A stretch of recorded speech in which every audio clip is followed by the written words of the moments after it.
Hi, VencoreWeather.com meteorologist Paul Dorian here on Thursday, June 8th.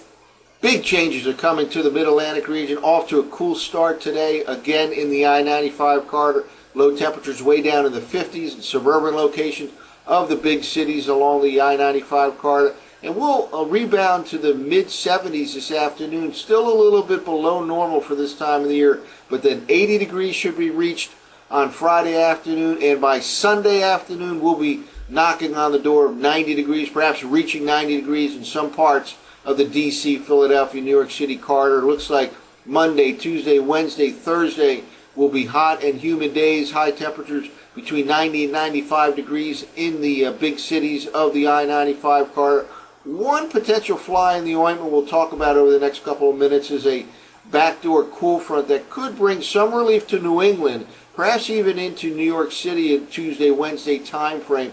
Then that, if in fact that did happen, that backdoor cool front will just turn right or back around, go to the northeast, and we'll get back into the hot and humid conditions in New York and New England by the time Wednesday or Thursday roll around. We'll talk about that possibility in a moment, but for right now it looks like a genuine heat wave from Sunday through about Thursday of next week, with 90 degrees likely on each and every one of those days in much of the I-95 corridor. First of all, let's take a look at the 500 millibar height anomaly forecast maps using the 6Z GFS model run. All of these maps available on tropicaltidbits.com. As has been the case for much of the past several weeks, vigorous upper level lows situated over the eastern U.S. again contributing to cooler than normal conditions. Although we will have plenty of sunshine today and will rebound from cool levels this morning to pleasantly warm this afternoon, will still be a little bit below normal. Now let's move forward here. Still spinning over the northeast U.S. come Friday morning. Can be a shower or a thunderstorm on an isolated basis Friday afternoon, but will probably reach 80 degrees for highs in D.C., Philadelphia, and New York City. Notice as we move forward again in 6-hour increments towards the weekend, that vigorous upper level low just dissipates, pushes off to the north and east. High pressure region indicated here by the orange area on these particular maps, pushing into the upper Midwest by Saturday morning.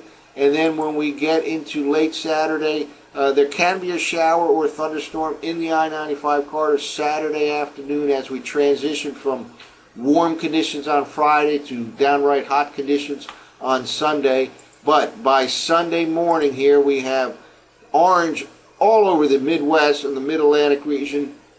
Higher pressure, higher heights than normal, and this kind of a pattern will stick around right through much of next week. Again, there's one fly in the ointment here as we get into Tuesday or Wednesday of next week. Right around this time here, there will be high pressure building in southeastern Canada that can send a backdoor cool front down through New England, perhaps even affecting New York City and an outside chance of Philadelphia late Tuesday night into Wednesday. If that were to occur, and it's iffy at best, that could bring a little bit of relief in that heat wave expected early next week. But again, even if we get a little bit of relief, that backdoor cool front will then just turn right around by Wednesday, move back to the north and east. We'll get back into the hot and humid conditions. Let's go all the way to, this is now Tuesday, and into Wednesday morning. Again, there can be high pressure right here to watch for in terms of a backdoor cool front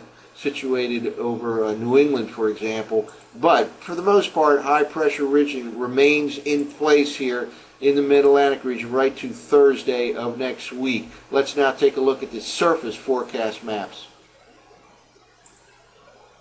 Well, let's start off here with early this morning, Thursday morning. Strong low pressure over the Carolina coastline will stay to the east of the I-95 corridor and move off to the north and east.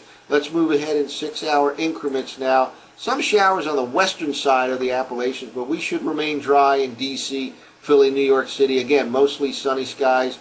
Low pressure just to the east here, and it can affect the eastern part of New England later tonight into the early part of tomorrow, but should not affect D.C., Philly, and New York City. Friday morning, dry to start the day, but by Friday midday afternoon hours, there can be an isolated shower or thunderstorm, especially north of, let's say, a line from Trenton to Allentown to State College. Can affect the New York City region with an isolated shower or thunderstorm tomorrow afternoon. Then we get into Saturday, and oftentimes when you transition from warm to hot conditions, and we will, Friday will be around 80, Sunday around 90, there can be a shower or thunderstorm with that transition. Indeed, last night's GFS shows some scattered showers, perhaps an embedded thunderstorm. Midday, Saturday afternoon, so cannot rule out a shower or thunderstorm, again, especially from the Pennsylvania-Maryland border north and east. But then by Sunday, we are in the soup. It looks like 90 degrees is quite possible for highs Sunday afternoon in D.C., Philly, and New York City. If not 90, 88 or 89. The humidity then really becomes felt by Monday. It looks like a hot and humid type of day. High temperatures 90 to 95 in the I-95 corridor. But then we get into the latter part of latter part of Monday night into early Tuesday. Notice here, early Tuesday morning, high pressure starting to build in southeastern Canada. And then by Tuesday morning, you see signs of a backdoor cool front dropping southward through New England. Again, we'll have to watch for that to see if it could bring any kind of relief to New York City and perhaps even as far south as Philly. Probably unlikely that it provides any relief to D.C. Even a band of showers starting to show up here on the GFS come Tuesday afternoon. Again, a possible backdoor cool front could interrupt the heat wave expected from about Sunday to Thursday next week for a brief time in the Tuesday night time period. Some showers here with that possible backdoor cool front. But then by Wednesday, that cool front starts to push off to the north and east. We get right back into the soup again. There may be a shower or thunderstorm late Wednesday, but again, we'll be approaching 90 degrees, if not surpassing 90 degrees, right into the day on Thursday. Some showers possible on Thursday as well. So big changes coming to the Mid-Atlantic region. A cool morning as we begin the day on Thursday. Pleasantly warm this afternoon, then 80 degrees by tomorrow afternoon. 90 degrees likely on Sunday afternoon, and the period from Sunday through Thursday look quite hot and humid for the I-95 corridor. We'll keep an eye on a potential backdoor cool front that certainly could bring a little bit of relief for New England, perhaps even as far south and west as New York City and Philadelphia, Tuesday, Wednesday time frame. We'll monitor that over the next few days. But big changes coming. Get the air conditioner ready. That's it for now. I'm Vencore Weather meteorologist Paul.